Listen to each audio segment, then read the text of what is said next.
Back last week for his locker room Facebook Live. So how does he quiet the storm? By posting another Facebook Live, this time from the friendly skies. I wanted to check in with you guys and quiet the noise. It's been a lot of reports, a lot of people saying a lot of different things, but you guys know the truth. Antonio Brown in the house. Antonio Brown, geez. Antonio we're Antonios. Sorry, Antonios. Antonio. Yeah, Brown was on the mind there. A lot of How we doing? A lot of famous I know Antonios he's a Super Bowl around champion. Come on, go Big Blue. How we doing? I'm good. What up, AP? Thanks for being on the show, bro. Yes, sir. Yes, sir. Stephen A., do you believe some of the Steelers don't want Antonio Brown on their team? Well, those who don't want him on their team are jealous. They're stupid. And they are not to be taken seriously. I can't imagine that anybody that's about winning and about being productive doesn't want Antonio Brown on their team. Now, make no mistake, he was wrong to do the Facebook Live post game. He apologized for that. But this guy didn't commit a crime, for crying out loud. Mike Tomlin called him out as well as he should have. He was foolish. He was inconsiderate. It was selfish, no doubt about that. He got fined for it. He got called out about it. But at the same time, this dude has missed a grand total of 1 game in 4 years. Not only does he show up to play, but he shows up, period. The best ability is availability. And this guy shows up. Last 4 years, guys, 110 receptions, 129 receptions, 136 receptions, 116 receptions, a minimum of 15 games each season. Okay? Then you got 1,499 yards, 1,698 yards, 1,834 yards, 1,284 yards. This brother is big time.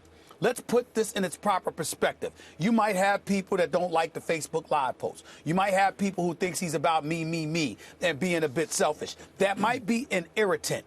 But in the end, I have to believe, AP, considering the violence associated with the sport of the National Football League, how literally individuals put their bodies and potentially their lives on the line, considering how violent this sport is. You going out there putting your body and your health on the line to win. And Antonio Brown is universally recognized as one of the top 3 receivers in all of football. There is nothing to talk about here. People need to pump the brakes. Shut the hell up. And I don't want to hear anything else about Antonio Brown. He's that big time. He just needs to hone in a little bit. That's all. Hell with what they think, assuming they're stupid enough to think it. Look, you got 50-plus guys in a locker room. You're not going to have perfect unanimity about any issue. Yeah. You are going to have some guys who don't like other guys. And I'm not sourced like Stephen A. Smith, but I have heard that there are those in the Pittsburgh locker room who aren't crazy about Antonio Brown because he's a me-first guy. And that's the case with a lot of receivers throughout the history of the league. They're the prima donnas. They're the divas because they're the home run hitters, right? Yeah. And so they have quirky personalities sometimes. Sometimes they're me-first guys, and the question is, can they toe the line? But Antonio Brown is, as Stephen A., you mentioned those stats, he's an all-time elite receiver. The quality of his prime is just about as good as anyone who ever lived, including Jerry Rice. So when you have that caliber talent, even if the locker room is somewhat divided, whether they love him or not, boy, I mean, what could you get that's of equal value? You have to be able, if you want to move him, to get a haul for this guy. That's the only way, you could move him. But I do believe there are guys in that locker room who don't like him. Yeah, I think in every locker room, there's guys that you don't like. You don't like the way they rub. You don't like their antics, whatever it may be. And I think you hit it right on. Every wide receiver has that me factor, right? It's a little bit about me. And what I would say is once you cross that line of conduct detrimental to the team, that's where the problem comes in the locker room. I think that's where you're hearing all the smoke, and you're seeing the smoke and the fire right now is from that Facebook Live post. Because you don't do that, right? You don't go in that locker room. You don't do that to your players. There's a lot of things that can go on that not just what Mike Tomlin said, but what other players might be doing. You don't want that out there, right? That's that curtain you always leave closed.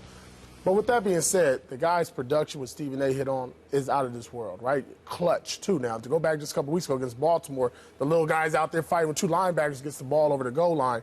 So all that being said, you're never going to be liked throughout the whole locker room by all 53 players, the other 52 guys in your locker room. Some people in the front office might not like you. But when your production keeps to add up, and at the end of the day, you're the reason this offense clicks now. You know, you get the train going, right? You get it going. I know Le'Veon Bell came on this year, but consistently it has been Antonio Brown. What I would tell him if I was in that locker room, and they have some great leaders now in that locker room, that's not a question. Just tone it down a little bit. Tone it down a little bit. Cool, you got the Facebook Live, maybe you're making some money off of it. We don't have to be put in your spectrum. Yes. We don't have to be put in your world. Reports of close to $500,000 a year. He's making close to $500,000 a year, $448,000 to be exact. And one of the things that we have to remember, and remember for years I covered the Philadelphia sports as a columnist for the Philadelphia Inquirer, and T.O. and Donovan McNabb was there, right. And that's one of the disagreements that Donovan McNabb and I always had. Sure, T.O. could have been a distraction, and T.O. was far worse than Antonio Brown has ever been accused of being. But even back then, I was saying, do you want a ring or don't you? Because when T.O.'s healthy, T.O. makes you better. So Andy Reid and Donovan McNabb and everybody else decides that it's best for T.O. to be gone. I don't recall the Philadelphia Eagles ever having a parade down Broad Street for a Super Bowl title. That very well may have happened had you left T.O. down there. Sometimes those selfish players, those players that are deemed to be prima donnas, they're the guys that stir the cup because they get everybody else up on their toes because they're anxious to produce, and you got to produce too because you never know what kind of attention you may draw if you don't. I think that's worth saying. Don't you think so, AP? Yeah, I agree, but I would say this. The diva-ish receiver hasn't been on a winning Super Bowl team in a while.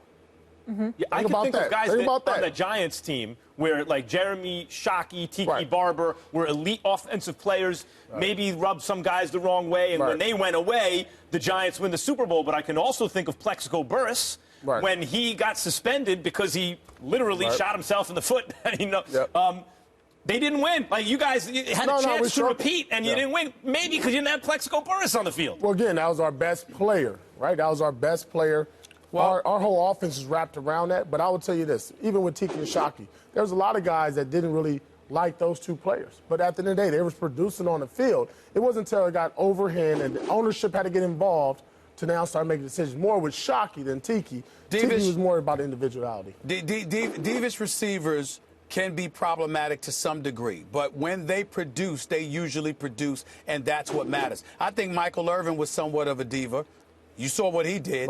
Primetime Deion Sanders, he played some receiver, but obviously he was primarily a cornerback. He was certainly a diva. What did he do? Don't tell me because you got an attitude and you like to floss and all of that other stuff that means you can't win. What I'm saying in the last 20 years, though, in the last 20 years, you look at it, those guys that's been more about me have not been winning on these teams that's going to Super Bowl. Well, because Julio Jones is a superstar. Julio Jones is a superstar that keeps everything. Keeps his nose clean. You're not going to hear nothing but about the teams weren't good enough. But the teams weren't. It wasn't Stephen like the team was good enough, but they were divas and they lost. Not the Dallas Cowboys with T.O. now. Let me just add one thing, though, to your point, which I totally agree with. But one big difference now is we have social media. So the distraction really becomes a distraction. Oh, yeah. So bringing up in terms of these diva receivers not succeeding as much. So. Yes. Antonio Pierce, so good to see you. Thank you for being with us. Coming up in the show, who would you want as your team's closer, LeBron James or Kevin